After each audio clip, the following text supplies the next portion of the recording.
Ito ang gagawin ko sa mga huling araw, sabi ng Diyos. Ibubuhos ko ang aking espiritu sa lahat ng tao. Ipahayag ng inyong mga anak na lalaki at babae ang aking mensahe. Ang inyong mga kabataang lalaki ay makakakita ng mga pangitain, at ang inyong matatandang lalaki ay magkakaroon ng mga panaginip. Maraming mga kwento sa Biblia. Pag binasa mo lang bilang kwento, maganda lang. May konting lesson. Pero dapat nating unawain, lalong-lalo ang tinatawag nating New Testament. Marami sa mga kwento niyan ay may mga patagong katuruan. May mga lihis, may mga konting daplis, at may mga parinig. Dahil Christianity was born in a climate that is hostile to Jesus. Christianity was born in a climate that is hostile to Christianity itself.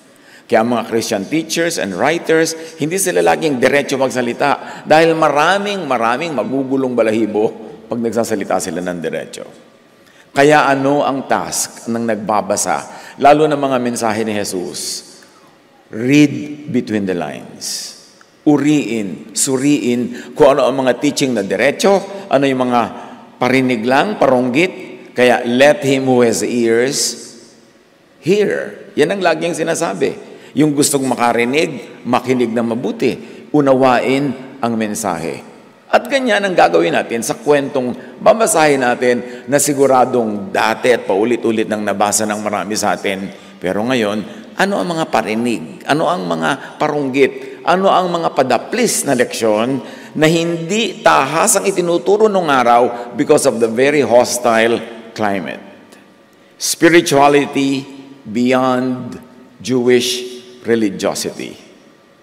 Pagiging makadiyos at espiritual ng higit at lampas sa mga pamantayan, sukatan at mga limitasyon ng Jewish religion. Salamat, Panginoon, dahil kayo patuloy na nagpapahayag, nagtuturo, nagpapaliwanag. Dalangin namin ngayon ay magkaroon kami ng pusong bukas, isip na bukas, tengang bukas, para marinig namin, maunawa, ang maraming mga mensaheng kapakipakinabang sa amin kung lubos naming mabatid. Kayo aming Ama ang maging tunay na tagapagturo, tagapagsalita. Akayin niyo kami turuan. Dalangin namin ang lahat ng ito sa ngalan ng iyong anak na si Jesus na aming Panginoon at tagapagligtas. Acts 10, 1-8. Sa Caesarea ay may isang lalaking nagngangalang Cornelio. Isa siyang kapitan sa batalyong Italiano ng hukbong Romano. In other words, this Cornelius was a Gentile, non-Jew, outsider sa Jewish religion. Sa simula pa lang ng pagpapakilala sa kanya, kung siya'y titingnan natin from the Jewish lenses, from the points of view of the Israelites, hindi mapagpapala ang lalaking ito at hindi siya dadaluyan ng pagpapala tungo sa iba dahil ganoon ang limitasyon ng kanilang mga paniniwala. Subalit makikita natin kung anong pagpapala ang ibibigay ng Diyos kay Cornelio at padadaanin niya sa kanya patungo sa marami. Si Cornelio ay isang taong sumasamba at may takot sa Diyos. Gayon din ang kanyang buong pamilya. Siya ay matulungin sa mga dukha at laging nananalangin sa Diyos. Tingnan natin anong in between the line message dito. Di ba si Jesus maraming paronggit sa mga religious leaders na hindi matulungin sa mga dukha. Kaya sa pagtuturo nga niya ng isang taong mabuti, mabait, yung good Samaritan pa, ang ganyang ginawang example.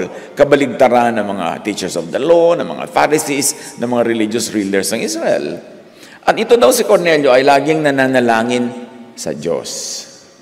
Ang mga Israelites ay lagi ring nananalangin, pero ang tanong, kanino? Kaya, sino at bakit tinutukoy pa ditong lagi si Cornelio na nananalangin sa Diyos? This is outside the temple, outside the synagogue.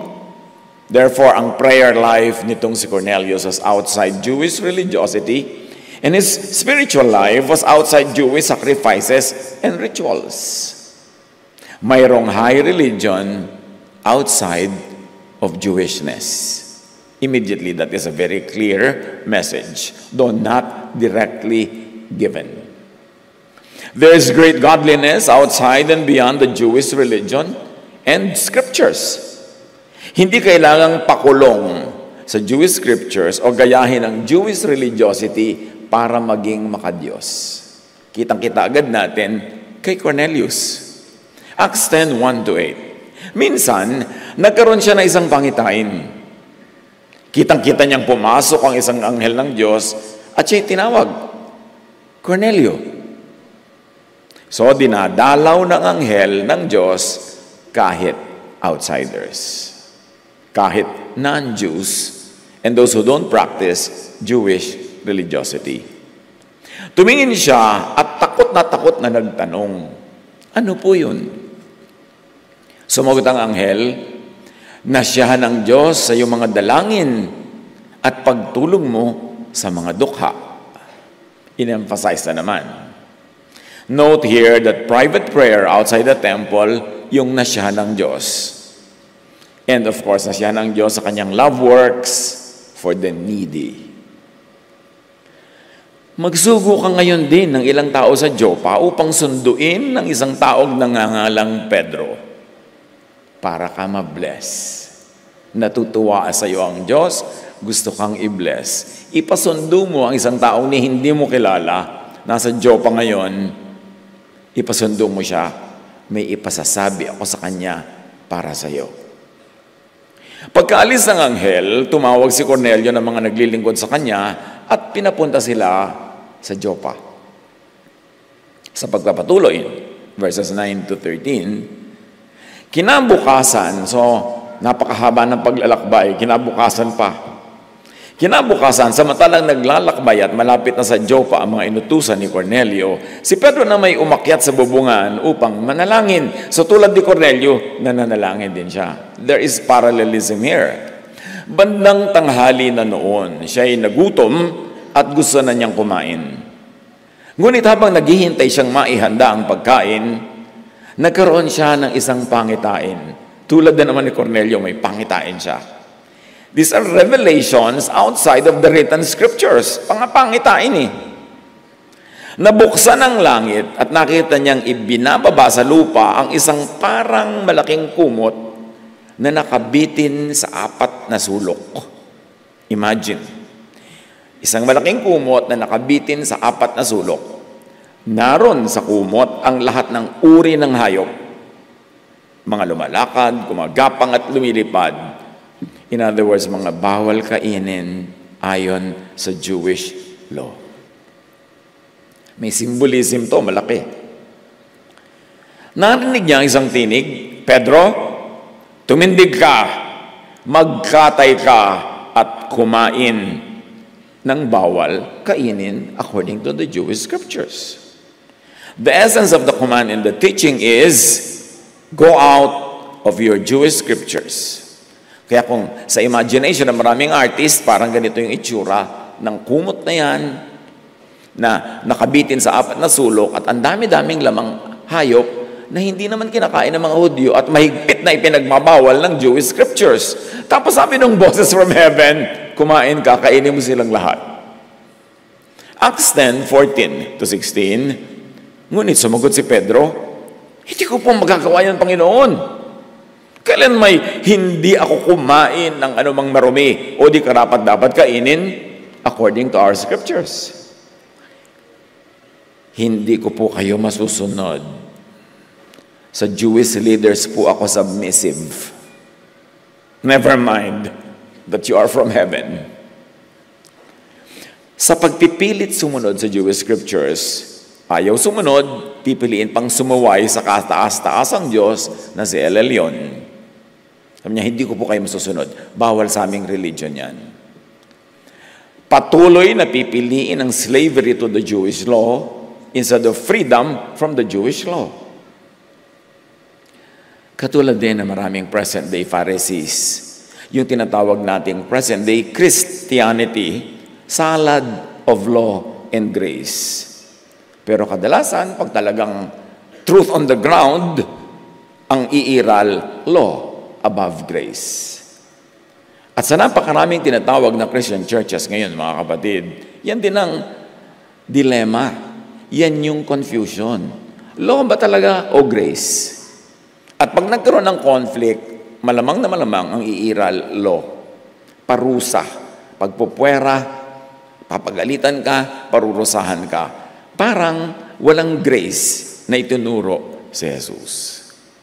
At bakit natin ito dinidiscuss? Kasi yan ang essence ng kwento. Peter, though he was already a believer in Jesus, was still steeped in Jewish tradition. Dahil lumaki siya doon, nakababad siya doon, automatically, ang fallback niya, laging Jewish law. Kaya nung yung tinig ng Ama sa Langit ay kumausap sa kanya, sabi niya, hindi ko po kayo masusunod, bawal po yan sa Jewish law.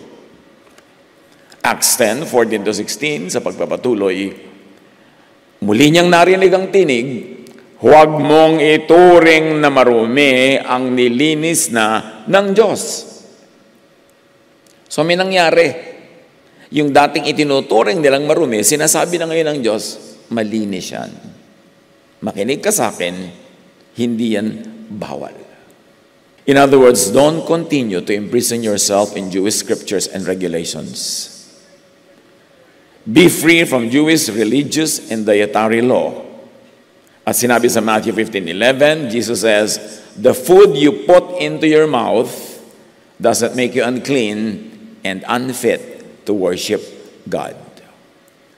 This is a direct challenge to the tradition of Israel. To the scriptures that tell them, ito hindi pwedeng kainin, ito hindi pwedeng kainin, ito lang ang pwede niyong kainin. In other words, Jesus was saying, change your mind from what the Jewish scriptures tell you about food and many other things. But up to now, mag-observe ka tayo mga kapatid. Ano-ano ang hindi kinakain ng maraming Jesus believers, so-called Christians, dahil bawal sa Jewish law and scriptures. Ang dami pa niyan hanggang ngayon, pinagtatalu-talunan, at may mga entire religions at mga sekta na nabuo around ano ang hindi dapat at pwedeng kainin. Parang hindi nangyari si Jesus. Parang wala siyang itinuro tungkol dyan. So know and understand the backsliding of the Jesus faith into Jewishness, into Pharisainess, into what was to be known Christianity. Nag-backslide talaga. Pag binasa niyo ang Book of Acts, ang daming pagtatalo dyan kung anong pwedeng kainin at hindi kainin, anong pwedeng gawin at hindi gawin, dahil maraming mga teachers of the law and Pharisees who had joined the Jesus Fellowship at doon ay nanaig sila na ibalik ang mga Jewish laws into the supposedly newborn faith based on grace and love as expressed by Jesus. Kaya tayo naman sa day by day from ating dating tawag na Christian ministries, meron na tayong bansag ngayon, although officially, Christian ministries pa rin naman tayo by paper, pero tinatawag nating Jesus ministries. Why? Kasi nga yung Christianity, nag-absorb ng ang dami-dami mga laws na kinancel na ni Jesus. Yung Christianity itself, ang dami-daming laws that are unkind, very, very cruel in application, na kinancel na ni Jesus. That's why by saying Jesus Ministries, we emphasize na pag may conflict of interpretation, pag may conflict of verses themselves, si Jesus ang mananaig, ang turo ni Jesus ang iiral. Dahil sa mga ganitong pag-backslide into the law and into the Jewish scriptures, maraming katuruan si Jesus na nababaliwala at nakakalito. So makakabuo na ng maraming Pharisaic religions, mga sekta based on dietary laws alone, on Sabbath teachings, on the modes of baptism, sa haba ng buhok, etc., etc., etc., na puro hindi naman katuruan ni Jesus, hindi niya in-emphasize at hindi niya ipinilit. Pero ipinipilit pa within the context of the Christian religion na parang hindi nangyari si Jesus. Pamparami tuloy ng quarrels. So immediately it's very clear that we should not do a Peter. Don't argue with God. Don't argue with Jesus. Don't argue with the Holy Spirit. Pag sinasabi na ng Diyos, don't call unclean what I call clean. Huwag mong ipilit ang nakasanayan nyo. Dahil binabago natin ang lahat, pinapalaya kayo mula sa lahat ng pagpapahirap na ito, pagpapahirap ng loob. Mark 7:18 to 19, si Jesus ang nagsasalita. He said, "Do you still have trouble understanding? Surely you know that nothing that enters the mouth from the outside can make people unacceptable to God, as the Jewish scriptures tell you." Yung mga naka-parenthesis at naka-italic, this is our explanation. It's not in the original verses.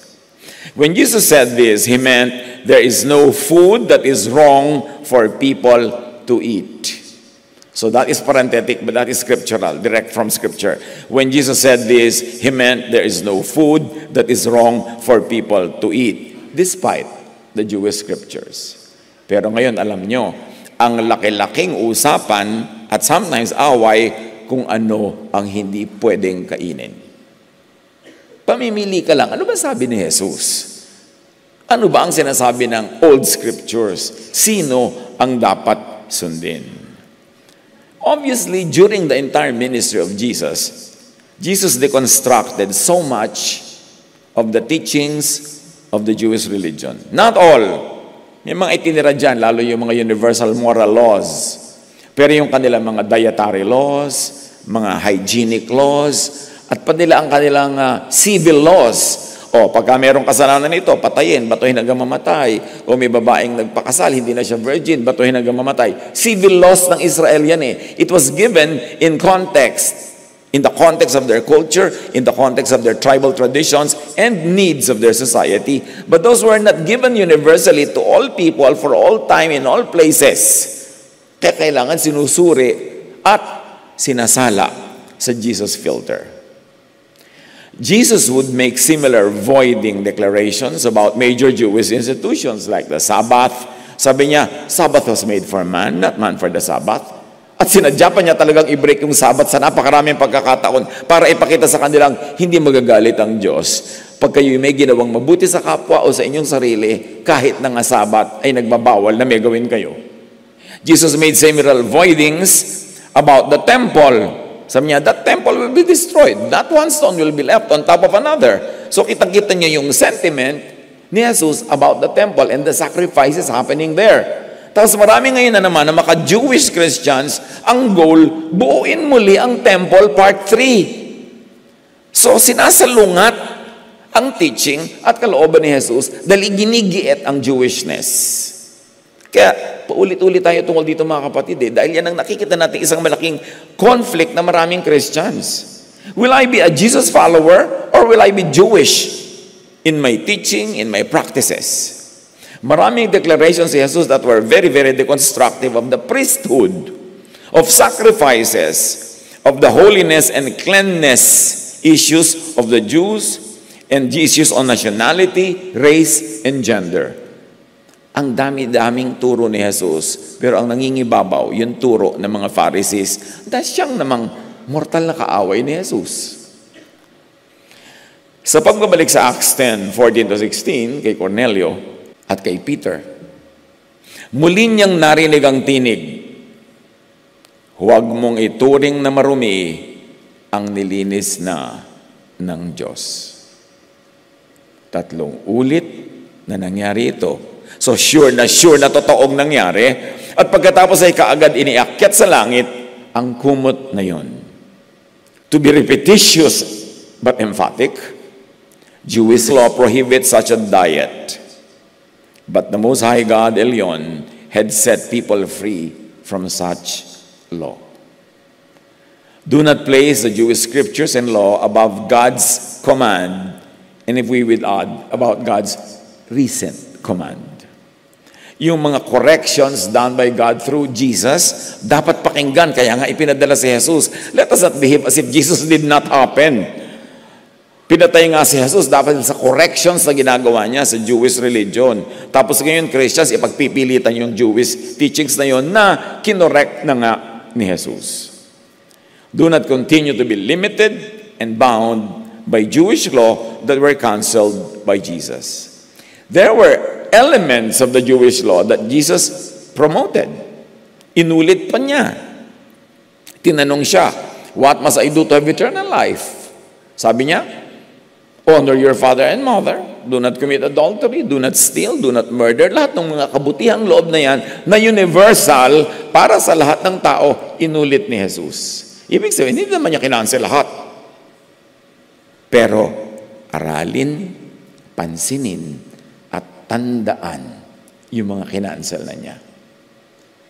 At yung mga kinansel niya, not by saying na kinansel niya, but by not repeating them. Dapat sensitive tayo. God set spirituality free from Jewish scriptures and religiosity. Hindi lang sa pamamagitan ng kanilang tradisyon, ng kanilang mga kasulatan, natutuwa ang Diyos at nagtuturo ang Diyos. Ito ang message ng kwentong ito. Jesus reinterpreted, modified, tamed, updated, nullified, destroyed, which means He fulfilled the law, the scriptures, in His own way. Pag ipipilit ng iba, di ba Jesus came to fulfill the law? Ang ibig nila sabihin, literal fulfillment of all the laws na ang linaw-linaw naman na literally kinancel niya. So yung pag-cancel niya sa iba, yung pag-ulit niya at pagdiin sa iba, yun ang fulfillment. Yung pag-update niya, sabi niya, you have heard that it was said, but I'm telling you it is like this. Ito ang interpretation niyo, but I'm telling you it's like this. That's how He fulfilled the scripture. Hindi yung by literally doing every word, every letter in the Jewish scripture and in the law. God gives people the gift of freedom from Jewishness and from Pharisainess through Jesus. This is Christmas. This is the gift of Christmas. Freedom from Jewishness so that you could pursue your spirituality in your own personality, in your own culture, led by the Spirit and taught by Jesus. Kaya mahalaga, pagka Pasko, hindi lang tayo basta kanta lang ng kanta ng mga carols, regaluhan, exchange gift, kwenta ka ng kwenta. Kala ko ba 500 ang regalo, but 490 lang itong natanggap ko. Doon na pupunta yung Pasko, nakakalimutan. Bakit nga ba sinilang si Jesus? Para palayain, una ang mga Hudyo, at pangalawa lahat ng tao na kagaya sa mga Hudyo, to be under the law, palayain sila doon para lumuwag ang buhay, gumaan, mapahinga. Kaya sabi ni Jesus, come to me and I'll give you rest. Rest from what? Rest from the Jewish law. Yung pagkahirap-hirap na pagsunod sa mga yan, na wala namang nakakasunod, because if you break one, you break all. And by being under the law, you will forever be guilty, afraid. And you will forever be under the power of the religious leaders who act as if they are the custodians and implementers of the law. Freedom, rest, that is the gift of Christmas. At pag hindi natin naintindihan yung teaching ni Jesus, ng Holy Spirit, about submission to some parts of the scriptures and freedom from most of it, hindi natin ma-enjoy yung gift from Jesus. Ephesians 2:14 to 15, Christ gave His own body to destroy the law of Moses with all its rules and commands.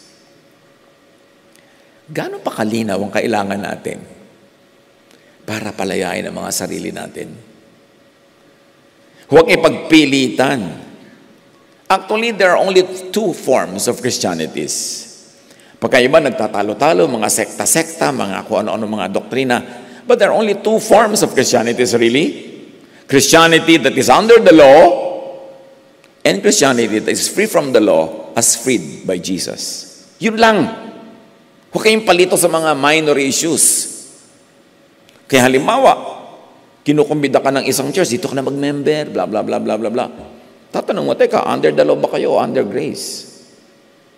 Laba yung umiiral dyan o Pharisainess? Jesusless ba? Dapat clear. Kasi marami lito, magkahalo, magkasama. Kaya hindi mo alam kung kailan magiging gracious, kung kailan magiging legalistic, kailan magiging loving o kailan magiging mapagparusa. Kasi nagpapalipat-lipat para bang namamangka sa dalawang ilog, law and grace. Dapat linawin. Galatians 5:1, it is for freedom that Christ has set us free. Actually, it is freedom from the law. Stand firm then, and do not let yourselves be burdened again by a yoke of slavery. Kailangan mapalaya. So filter Jewish law and prophets, even post-Jesus so-called Christian teachings. Filter them all through Jesus and the Holy Spirit.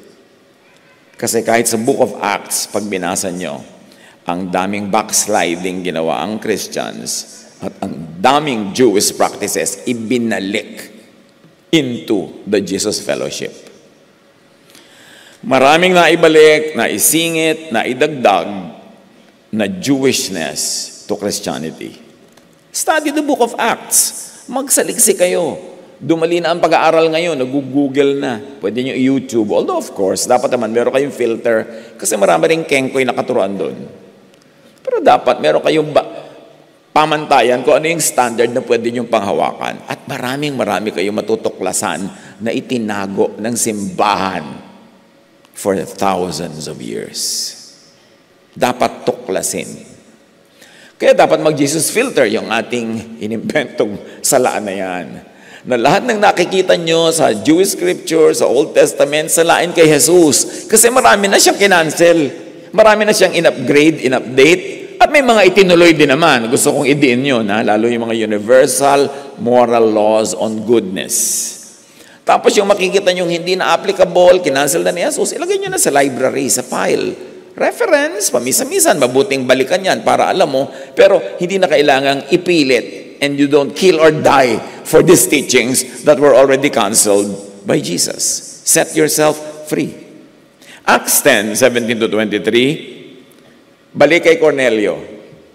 Dumating naman ang mga isinugo ni Cornelio at noon ay nasa may pintuan na sila nang sabihin sa kanya kay Pedro ng Espiritu. Matapos kong sabihin sa iyong kainin mo ang bawal, ito ang next kong sasabihin. Kasi ito yung totoong bawal. Tingnan mo, may 3 lalaki naghahanap sa isa baba. Bumabakat, huwag kang mag-atubiling sumama sa kanila dahil ako ang nagsugo sa kanila. Why the issue? Labag sa Jewish scriptures itong ginagawa at ipinapagawa ng Holy Spirit. Pinapapasok niya sa bahay ng Jew na host ni Peter, yung mga Gentile. Bawal yon. At lalong bawal na sumama siya sa mga yon at pumunta sa bahay ng mga Gentile. Alam niyo yung mga Jew, lalo yung mga napaka-religyoso, pag ang sikat ng araw ay nakatirik in an angle na ang bahay ng Gentile ay may anino sa kalsada, maglalakad siya ng malayo, paikot, hindi siya tatawid sa anino na yun dahil they don't even want the shadow of a Gentile's house to fall on them. So they will never enter a Gentile's house, much less they will never entertain Gentiles into their own homes. Pero sabi ng Spirit, huwag kang mag-atubili, alam ko na naman na sasabihin mo, bawal Sinabi ko na sa iyo kanina kumain ka ng bawal, pipilit mong bawal. Eto ngayon, sumama ka at huwag mong ipilit na bawal. Anong ginagawa ng Holy Spirit, mga kapatid? Inilalabas si Peter, at siyempre tayong lahat na magbabasa ng kwentong ito, inilalabas sa Jewish boxes para lumaya. The direct teaching of the Most High God, the Son, Jesus, and the Holy Spirit is above Jewish scriptures. Kailangan pa bang i-memorize yan? Diretso ka ng kinakausap, tapos sasabihin mo pa, ay bawal, according to scripture. Yan ang meaning ng vision. Pag hindi mo yan binasa ng ganyan, kahit pa ulit-ulit mong basahin 1,000 times ang kwento, wala ka magiging pakinabang sa kwentong to. Kainin, gawin mo kahit ang bawal sa, be free from the Jewish scriptures. Huwag gawing idol at huwag sambahin ang Jewish religious scriptures and laws above God, above Jesus, and above the Holy Spirit. Kaya alam niyo yung masyadong maka-Bible, maka-scripture, galit na galit sa idols, pero actually may bago silang poon, sinasamba ang Jewish scriptures. Kung pwede mo na lang iprosesyon ang mga Jewish scriptures, yun ang gagawin ng mga tao. Dahil, sabi ng law, sabi ng scripture, ano ba sabi ni Jesus? Kanino ba tayo talaga makikinig pag may conflict? Kasi meron, huwag nating itanggi na meron, ang dami. Nanaog nga si Pedro at sinabi sa mga tao, ako ang hinahanap nyo. Ano ba ang sadya ninyo? Sumagot ang mga lalaki, pinapunta po kami dito ni Cornelio. Sinabi sa kanya ng isang anghel na ipasundo kayo upang marinig niya ang sasabihin ninyo. In other words, dalhin si Jesus, dalhin ang gospel sa Gentiles. Another shocker ito. Kasi alam niyo yung first century Christians, and especially the first generation Christians, they thought that Christianity, though setting them free from Jewishness, was only for the Jews. Ang iniisip nila noon, ang Christianity is only for Jewish Christians at hindi pwedeng merong ibang lahi Christians. So, yung pagsasabing kainin mo yung bawal na food, equal to sumama ka sa bawal mong samahan, is equal to dalhin mo ang faith na ito sa mga non-Jews. Pare-pareho yun ang tema. Lumabas ka sa ipinagbabawal ng Jewish tradition. So, ang dami ngayon lalapit sa'yo, nagpa-fundraising.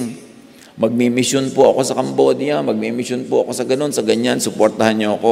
So, dapat niyo itatanong, anong dadalhin mo doon? Law or grace? O gagastahan kita? Tapos ang dadalhin mo lang doon, Pharisees. Sayang naman ang pera ko. Hindi din lumaya yung mga tao. Nagkaroon na naman sila ng bagong amo, yung mga Pharisees. So dapat malinaw. Ano bang dadalhin mo?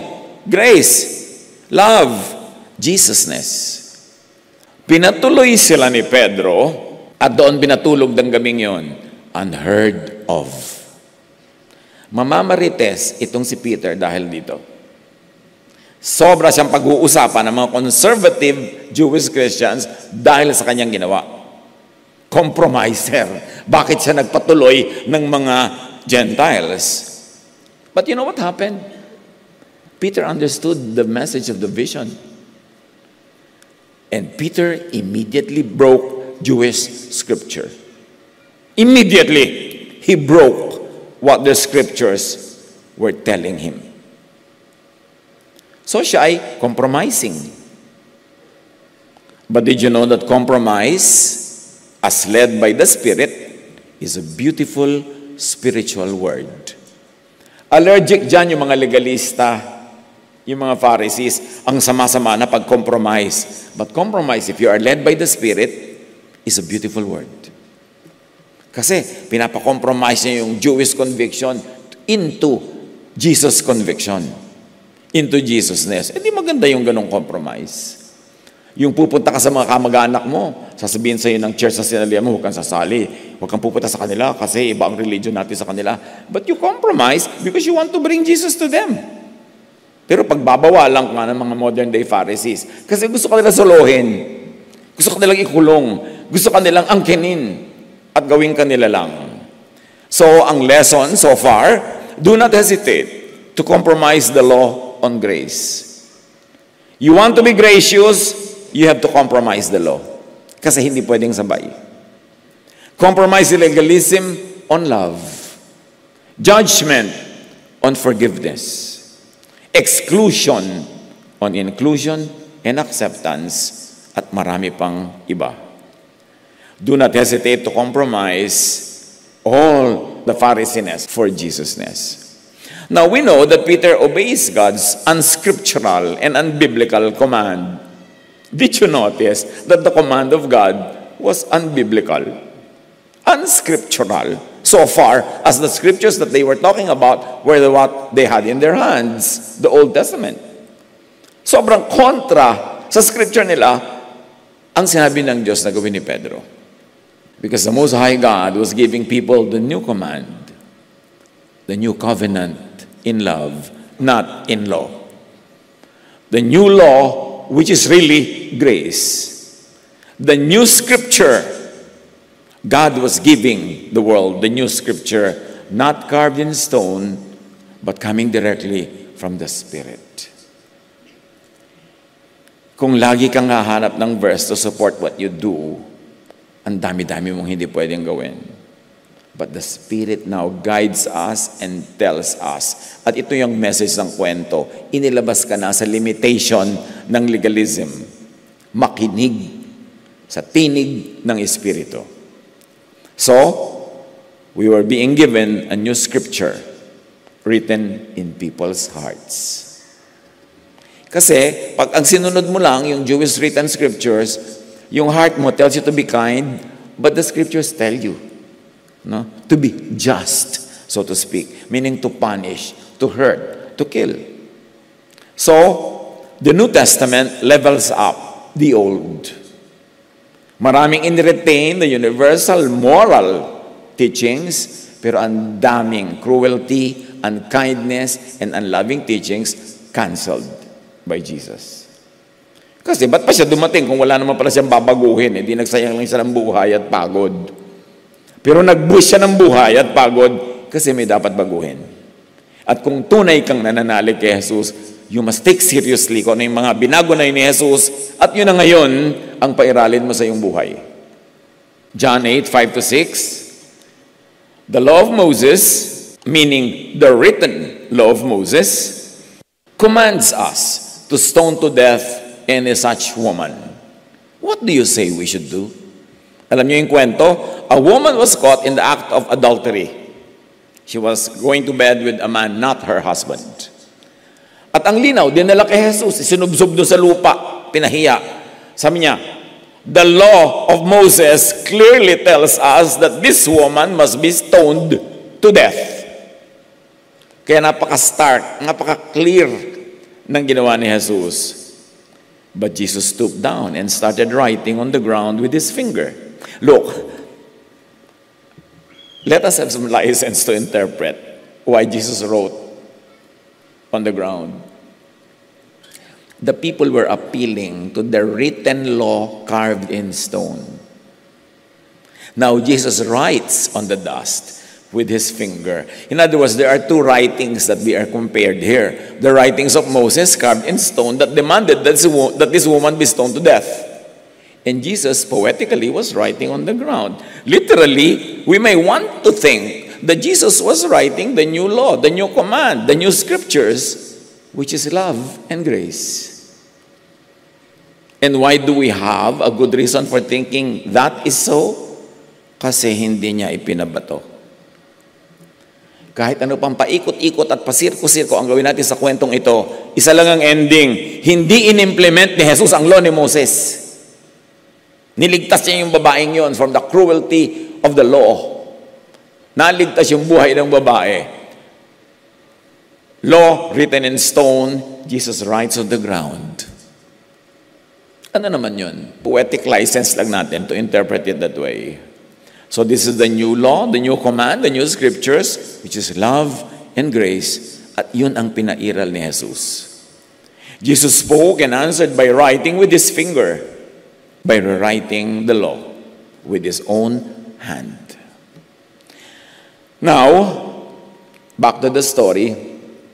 Peter breaks Moses' to obey the new law, Jesus' hindi pwedeng sabay sundin. Either gracious ka lang or legalistic. Loving ka or vengeful. Hindi pwedeng ilagay ang new wine sa old skin, kailangan new wine in new wineskin. At ano ang new wine? The new teaching of grace and love. Ano yung new wineskin? Your heart. Kaya sabi niya, I will change your heart from a heart of stone to a heart of flesh. Kasi pag sobra kang legalistic, stone ang puso mo. Sabi ng law, batuhin, patayin yan. Can you imagine kung gaano katigas ang puso ng isang taong kayang pumatay ng kapwa by stoning? Yung etong malaking bato, malaki na kaya ito, ibabagsak ko to sa bungo niya para mabasag, tak, patay. Tapos sabi niya, praise God. Gaano katigas ang puso mo para sundin mo yung law? Kaya, sabi, noong pa man, sinasabi na, I will change your heart into a heart of flesh from a heart of stone. I will write a new law in your heart. The law of love, the law of grace. Tapos in the last 2,000 years, ang Christianity, busy mag-backslide to the law. Ang laging ipinaiiral law. Nasaan si Jesus? Kaya po ulit-ulit tayo. Kaya kung nakukulili yung tenga nyo, pasalamat kayo. Kasi nakukulili ang tenga nyo sa teaching on love and grace, hindi sa law. Nakakapagpalaya yan, nakaka-relax. New wine, new wineskin. New teaching, new attitude. and new ways of implementing spirituality. Peter steps out of the age of the law and the scriptures, carved in stone, into the age of the Spirit and grace, into the age of scriptures written in the heart by Jesus. Of course, all teachings of and in scripture not canceled by Jesus remain effective. Hindi naman lahat kinancel eh.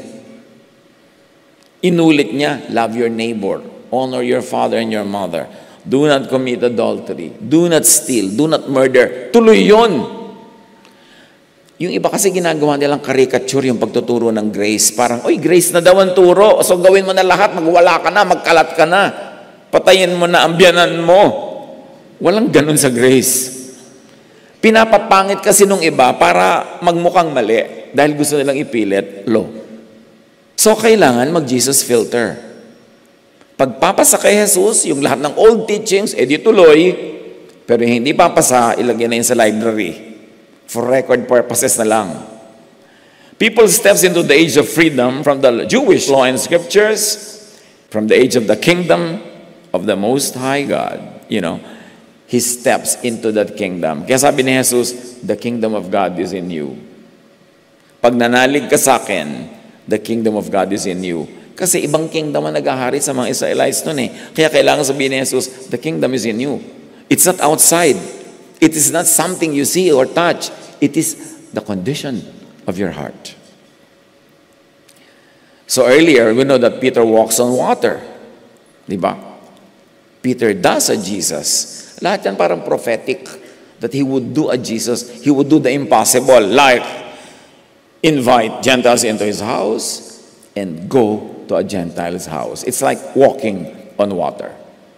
So pinatulog niya mga bisita sa bahay na kanyang tinitirhan. Kinabukasan, pagtutuloy natin sa scripture, siya'y sumama sa kanila, gayon din ang ilang kapatid na mga taga-Jopa. Yun ang meaning ng vision ng mga pagkaing bawal kainin. Hindi naman talaga siya pinakain actually, pero ipinakita sa kanya, get out of these Jewish restrictions. You are going to bring the love of God to the world, and you will begin in Samaria. You will go to the house of Cornelius. Diba sabi ni Jesus, and you will be my witnesses in Judea, in Samaria, in Jerusalem, Judea, Samaria, and to the ends of the earth. Sa pagpunta ni Peter kay Cornelius, natupad yung word na Samaria. And then to the ends of the earth, you will bring the gospel, not the law, not Jewishness, but love, but grace, but Jesusness. So kung mawala sa Jewish law and tradition, be free to share Jesus and Jesusness, to love despite the Jewish law, to set people free by and with love and grace. Bakit pa ang kulit-kulit ko dito mga kapatid? In more than 4 decades of ministry, nakita ko na lahat ang kalupitan ng Christianity na obsessed with the Jewish law. Awang-awa ako sa mga tao. Merong isang babae, malapit na talaga, last flight na of the day, talagang mawawala na siya ng flight. Sa wakas, nagkanobyo. Ano to, Christian teacher sa isang church? Nandito yata ngayon eh. Focus ka yung camera para, Sa wakas, nagkaroon siya ng nobyo. Kristiyano naman ha. Pareho silang Christian. Sa kanilang church, dapat ipagpaalam sa pastor at sa board of elders ang iyong romance. Kailangang aproban kung sino magiging nobyo mo. Lalong-lalo kung papakasalan. Nasa abroad tong lalaking to. In fact, hindi naman Pilipino. So sa wakas, magkakaroon na ng papa. Ito si ate. Di ipinagpaalam doon sa church. Na obviously, Pharisaic, under the law. So kinilatis ang lalaking ito, pinapunta dito para interviewin ha. Mahigpit pa doon sa mga sariling magulang. Ito simbahan. Di Kristiyano naman, check. Diba? Naniniwala kay Jesus, check. Biglang ibang sekta pala. Ibang sekta, X.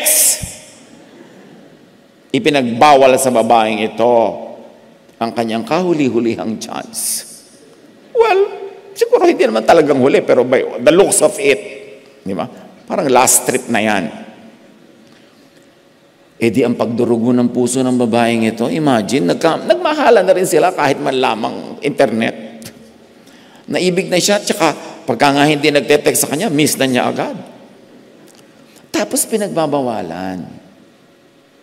Sa makatuwid, hindi natiis ang babae ang pagbabawal, nagpakasal. E di ngayon, itiniwalag sila. Matapos silang hiyain sa harap ng lahat. Tapos itinutuwi daw sila, kinokorek. Pero pagkatapos doon, hindi rin naman sila nagtagal, umaris na rin sila dahil makakatagal ka ba nung hiniya ka na sa harap at ibinisto ka na lahat-lahat, tapos restoration bang tawag doon? Isang kwento lang yan, ang dami pa.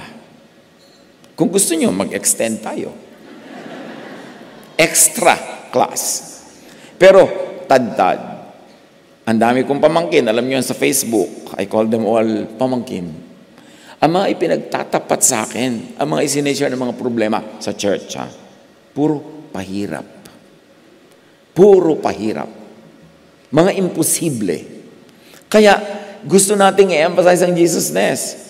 Wala naman tayong particular na tinutukoy o binabangga. Gusto lang nating ituro na si Jesus ibinwis ang buhay niya para palayain ang mga tao. Bakit mo ikukulong na naman? Hindi naman natin binibigyan ng lisensyang magwala ka, magkalat ka, maging mamamatay tao ka. Of course not. Pero dapat yung mga freedoms na ibinigay ni Jesus ma-enjoy ng mga Jesus believers. Jesus paid with His blood, with His life for this. Not only for freedom from punishment in a spiritual way, but also freedom from punishment by the legalistic religions. Dapat na panahon na. Noong 1980s, parang isang napakalakas na lagnat na dumadami yan na born again. Parang lagi ang daming Bible study dyan, ang daming fellowship doon, ang daming rally dito, ang daming kung ano-ano. Pero ngayon, nasa na lahat? Wala na. Kung may mangilan-ngilan na nag-organize, sila langaw. Wala na halos dumadalo. Kasi alam niyo kung bakit. Halos 40 taon na rin yung mula noong 1980s na yan. Ang mga tao nadala naman. Born-again Christianity never really delivered its promise of peace, of love, of kindness, of goodness. No, nasoong lang ang mga dumalo at sumapi sa iba-ibang mga kongregasyon, nasoong sa napakaraming religious wars. Itinakwil ang mga kamag-anak, itinakwil ng mga kamag-anak, lumayo sa mga kaibigan para sumali dito sa kongregasyon na ito, na matapos kang maglingkod, nagkamali ka ng konti, sisipain ka na dahil umiiral ang law. Kaya, bumagal ang growth ng mga churches. Kaya lang dumadami ang churches pag nag-i-split. Pero nawala yung saltiness, nawala yung power kasi hindi totoo yung love. Hindi totoo yung grace. Pagpasok mo, dito ka, sumali ka, Jesus love, Jesus forgives. Pagsali mo, law na tayo uli. Ito mga bawal. At pati mga hindi ipinagbawal ng Diyos, mga laylayan ng palda, mga gupit ng buhok, kulay ng buhok, kasali na sa bawal, dumami. Kaya dapat pag-aralan. Kawawa ang mga tao. Alam niyo si Jesus, pagkakita niya gano'n sa Jerusalem, kasi ang pag-akit sa Jerusalem, bundok-bundok. Doon sa huling tuktok, tas ayun na yung Jerusalem, makikita mo na yung city. Napaluha si Jesus. Naawa siya sa mga tao who were very religious, but were suffering under their priests and under the religious leaders. At yung mga priest na yan, mga religious leaders na yan, ang nagpapatay kay Jesus. Ayaw nilang lumaya ang mga tao. So, ano nangyari kay Peter? Lumundag at lumabas sa kahon. Acts 2, ibang kwento to, an aside. Nagkakatipon silang lahat sa isang lugar nang sumapit ang araw ng Pentecost. Walang ano-ano yung may ingay na nagmula sa langit, hindi mula sa templo hindi mula sa mga Jewish leaders, mula sa langit direct. Natulad ng ugong ng malakas na hangin at naputo nito ang bahay na kinaroroonan nila. May nakita silang parang mga dilang apoy na dumapo sa bawat isa sa kanila at silang lahat ay napuspos ng Espiritu Santo. No, nawala yung franchise ng religious leaders, ibinigay ang Espiritu Santo to everyone present. Can you imagine how the faith was democratized? Inilabas mula sa templo, inilabas mula sa franchise ng religious leaders, ibinigay sa mga karaniwang tao. At nagsimulang magsalita sila ng iba't ibang wika ayon sa ipinagkakaloob sa kanila ng Espiritu. Hindi kaloob ni Moses o ng mga priests o ng teachers of the law and Pharisees. Pentecost was the signal of departure from the confines of Jewish law and scriptures. Imagine, may templo, may nagaganap na event, Pentecost, fiesta, pero ang tunay na eksena naganap sa isang private house where the Holy Spirit descended on everyone and gave signs that is uncontestable, clearly galing sa langit. They spoke in languages not recently known to them. At hindi yun mga yung blah blah blah sis bumba language, ay totoong language. Kasi naintindihan ng mga Jews who lived in other countries yung winiwika nitong mga taong ito. Ngayon, may mga debotong Hudyo noon sa Jerusalem na nagmula sa bawat bansa sa buong mundo. Kasi piyesta. Nang marinig nila ang ugong, nagdatingan ng maraming tao, nag-usyoso. Namangha sila, sapagkat nagsasalita ang mga alagad sa wika ng mga nakikinig. Ano to? Hindi ba mga prom dito? Aren't these people Galileans? Bakit linguist sila? But alam nila yung mga languages natin from the countries where we all come from. At sabi nila, lasing lang yung mga yan. Sabi ni Pedro, wala namang lasing. Alas 9 pa lang ng umaga. Kaya tumayo si Pedro at nagsalita ng malakas. Ang nakikita niyo'y katuparan ng ipinahayag ni Propeta Joel. Ito ang gagawin ko sa mga huling araw. Sabi ng Diyos, ibubuhos ko ang aking espiritu sa lahat ng tao. Bago pa man yun, meron nang sinabi ang propetang Joel na ipinasabi ng Diyos, darating ang panahon, hindi na magiging exclusive to religious leaders ang lahat. Ibibigay ko ang espiritu ko sa lahat ng tao. Wala nang magsasabi sa yung ganito ang pagbasa niyan, ganito ang pagbasa niyan, kasi lahat magkakaroon ng kakayahan at karunungan kung tatanggapin nila yung gift. At kung i-develop nila. Hindi yung, Pastor, ano pong gagawin ko sa nobyo ko? Ba't ako tinatanong mo? Wala ka bang espiritu? So, nasanay na kayo lahat. Isusubo sa inyo ng leader lahat ang gagawin nyo, hindi nyo gagawin. Kaya namamanipulate kayo, kaya kayo na-abuse.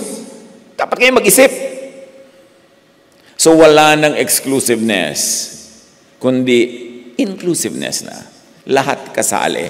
Kasi alam nyo sa Jewism, ang daming puwera. Hindi na exclusive, limited sa written scriptures, ang revelation of truth. Magkakaroon ng pahayag outside of Jewish religious texts and traditions. Naku, galit na galit ang mga control freaks sa ganitong ideya. Kasi gusto nila, kailangan yung scripture at kailangan yung interpretation namin para ka makontrol. Pero sinabi na nga, ibibigay sa lahat. Mahirap ba maintindihan yun? Ipahahayag ng inyong mga anak na lalaki at babae ang aking mensahe. So, hindi lamang mga official prophets and teachers, hindi lang authorized leaders, na gustong-gusto ng iba, yung authorized lang, sila lang. Hindi lang ordained priests, hindi lang ang isang religion incorporated at wala nang ibang religion na pwede. Sabi, ibibigay ko ang spirito ko sa lahat. Believe it literally. Pag may magsasabi sa'yo, hindi yan ang ibig sabihin yan, gusto lang nila kayong kontrolin. So, pagpapatuloy ng Joel, ang inyong mga kabataang lalaki ay makakakita ng mga pangitain. Ano ba yung pangitain? Nakasulat ba yun sa scripture? Siyempre, hindi. Pangitain ngayon fresh revelation yon. Umiikot, nilalampasan yung traditions. At ang inyong matatandang lalaki ay magkakaroon ng mga panaginip. In other words, mga panaginip, pangitain, which is personal revelation. Hindi written scriptures lamang. Ayaw na ayaw ito ng mga mahilig siyempre ng mga teachers of the law and Pharisees. At sabi na nga natin, mga control freak. Takot na takot sila sa ganyan. Kung baka kung ano nung gawin iba, magwala. Wala ka bang tiwala sa Holy Spirit? Holy Spirit nga yung darating At kailangan mong i-regulate. Sa pagpapatuloy ng Joel, na sinabi ni Peter, sa panahong yon, Ibubuhos ko rin ang aking espiritu sa aking mga alipin, mga lalaki man, at maging babae. Hindi na sa mga lalaki lamang. Sabi ng Diyos through Joel, na sinabi ni Peter, 3 lipat yan ng authority, ha? Hindi lang mga lalaki, kundi maging babae. At ipapahayag nila ang aking mensahe. No? Sa New Testament nga, nakakita tayo ng mga iba, binabaligtad na yan eh. Hayo na nila uling payagan yung mga babae. Kasi sabi lang ni Peter, na ang may sabi, Diyos through Joel, mamaya yung mga ibang church leader, bawal uli ang mga babae. Yan ang sinasabi nating backsliding. Yun ang mga sasalain nyo kay Jesus. O sabi ni ganitong teacher, sabi ng teacher, bawal ang mga babae. Ano sabi ni Jesus? Magde-declare ang mga babae, bawal. Hindi ba ang nagturo ng pinakamahalagang doktrina sa lahat? Jesus rose from the dead. Si Magdalena, babae. Kung pinagbawalan mo yung magturo, di dapat hindi nalaman ng mga tao. Through her, and immediately. At ang pagtuturo, hindi sa loob ng templo o synagogue. Tapos, hanggang ngayon, binabawalan pa ng present day Pharisees na mangaral at manguna ang mga babae. Uy, babae yan, hindi dapat magturo. Pwede lang magturo sa children. Ganun. Really, may age limit yung gender. Pagka yung lalaking bata, lumaki na, pagkalampas, hindi na pwedeng turuan ng Sunday school teacher na babae. Sino may sabi nun? Invento. Siyempre, may poon verses silang pinangahawakan. Pero ang itanong nyo, yung bang verses yung pinangahawakan salita mismo ni Jesus o sabi ng iba? Kaya doon mahalaga yung Jesus filter. Kaya nga dapat mag-Jesus filter. At sabi pa ng Acts 2, ang sino mang tumatawag sa pangalan ng Panginoon ay maliligtas from judgment, from death, from annihilation, from the teachers of the law and Pharisees. At sabi, in the last days, mga kapatid, yung freedom in the Spirit arrived 2,000 plus years ago na. What happened in the last 2,000 years? Lumaya nga ba yung mga lalaki, yung mga babae, matanda, bata, o itinali muli? This time, ang culprit, hindi na teachers of the law and Pharisees, Christian leaders na. Kaya dapat manuri. Tapos hanggang ngayon, ang dami pang nakakulong at nakatali sa limited and enslaved by the Jewish laws and scriptures, by the religious establishment, and by the control freaks. Si Jesus, pag inobserve natin si Jesus, Jesus was not really a very big fan of the Jewish scriptures.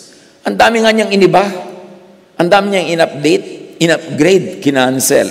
At sa John 10:34, tumugon si Jesus, hindi ba nasusulat sa inyong kasulatan, mga Hudyo, kausap niya mga kalahi, mga Israelite, sabi niya, hindi ba nasusulat sa inyong kasulatan? Hindi natin.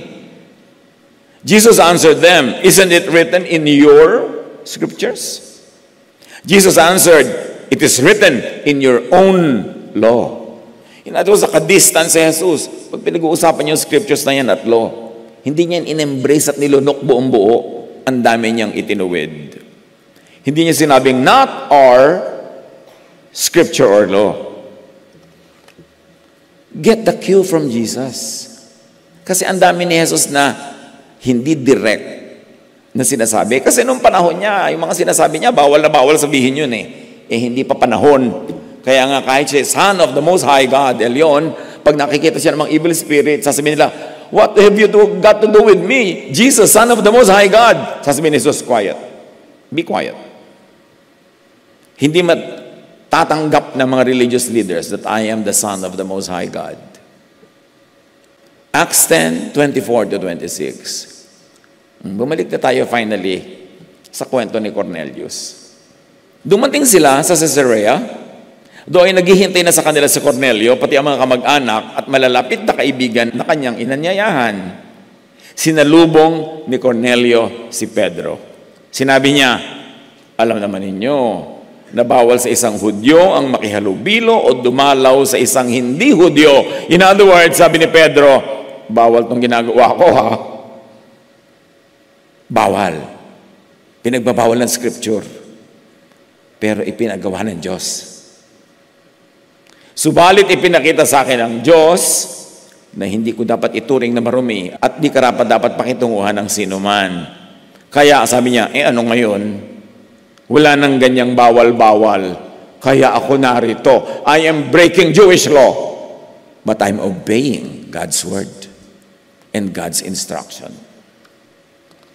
Huwag mag-atubiling mag-break ng Jewish law kung ang paggawa nun ay pagsunod sa turo ni Jesus, sa inuudyok ng Espiritong Banal, sa turo ng Most High God. At sa pagpapatuloy ni Pedro, kaya't nang ipasundo ninyo ako, hindi ako nag-atubiling sumama. Nais kong malaman kung bakit ninyo ako ipinasundo. In other words, read my lips, I am breaking Jewish law to obey the Most High God. Acts 10:30-33. Sumagot si Cornelio, ngayon ay naririto kaming lahat sa harap ng Diyos upang pakinggan ang lahat ng ipinasasabi ng Panginoon. Can you imagine, naghahanap siya ng katuruan. At nagsalita si Pedro, ngayon ko lubusang naunawaan na walang itinatangi ang Diyos. Fake news pala na mga Hudyo lang ang paborito ng langit. Na ang Diyos ay para lang sa mga Hudyo. Na ang kaligtasan at pagpapala ay para lang sa amin. Hindi pala totoo.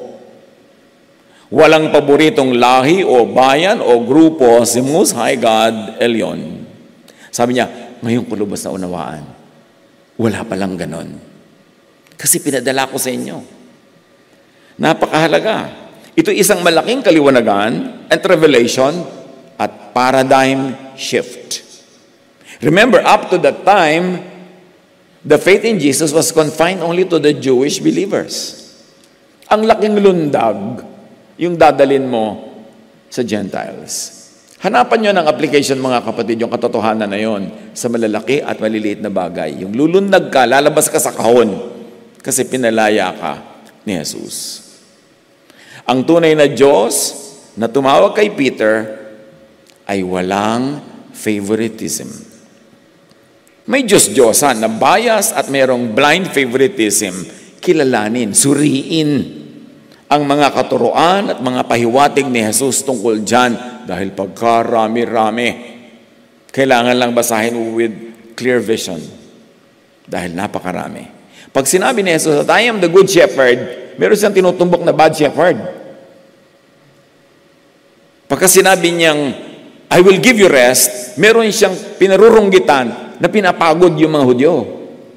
Tingnan nyo yung ganung pag-aaral. Pag sinasabi niya, merong talbog, kumbaga sa billiard, may banda yon. Dahil alam niyo naman noon, hindi pwedeng laging diretso ang turuan eh. Kasi hindi pa tapos ang ministry niya, hindi pwede magkaroon ng violent outbursts. But read between the lines. Acts 10:34-38. Nalulugod siya sa sino mang may takot sa kanya at gumagawa ng matuwid, kahit taga saan mang bansa. Ibig sabihin, kahit anumang lahi o religious identity. Ngayon ko lubusang naunawa na ibinigay ng Diyos ang kanyang salita sa mga Israelita, and parenthetically, at sa lahat ng tulad nila, who were oppressed under and enslaved by the law. Ipinahayag niya sa kanila ang magandang balita ng kapayapaan sa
Walking through the city, lights flicker out. Silent screams from broken souls, no doubt. Concrete jungle traps us grinding down. Lost in the echo, shadows pull me drown.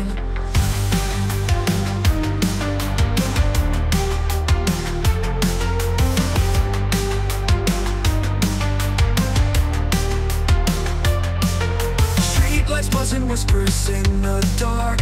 Neon shadows glowing, leaving marks. Pavement breathes our stories, old and cold. Past and future twisting, all unfold. We are lost in neon nightmares. Ghosts of dreams, electric flares. Running fast but going nowhere. In the maze we live in despair.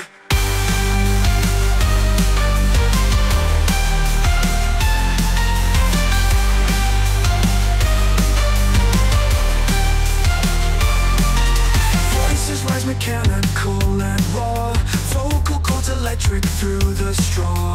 Wires tangled, clenching like a vice. Heartbeat scenes with thunder, rolling dice. Falling stars and shattered glass confound. Broken mirrors scattered on the ground. Synthetic whispers tell us we're alive, but the ghosts of dreams begin to thrive. Hearts electric, pulses racing. We're lost in time, nowhere we'll ever learn. Haunting melodies, they fade away, but the memories are here to stay.